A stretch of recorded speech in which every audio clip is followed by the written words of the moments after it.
Alors que toute la semaine, des dizaines de bateaux se sont déchaînés autour de la presqu'île et dans la rade de Brest pour la 12e édition du Grand Prix de l'école navale, la Marine nationale, et c'est devenu une tradition, a ouvert les portes samedi de sa célèbre institution de l'Enveoc-Poulmic. Et à moins d'une semaine des commémorations du 70e anniversaire du débarquement en Normandie, une petite surprise attendait les visiteurs.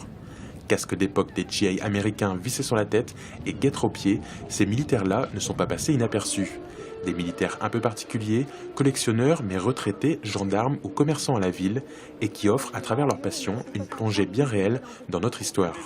C'est ce qu'on fait parfois quand on va dans des écoles pour montrer, surtout que c'est dans le programme des jeunes de 3e, et le véhicule ils peuvent le voir, les vêtements ils peuvent les voir, c'est pas seulement dans les livres, ils peuvent les toucher, donc ça a toute son importance. Voitures, motos, uniformes et jusqu'au plus petit détail, tout est fait pour coller au plus près à la réalité, avec le sentiment profondément ancré que leur passion n'est pas dénuée de sens. Effectivement, pour transmettre le devoir de mémoire et pour rappeler aux gens que cette année, il y a 70 ans, des hommes ont sacrifié leur vie pour notre pays et pour notre liberté que nous avons aujourd'hui.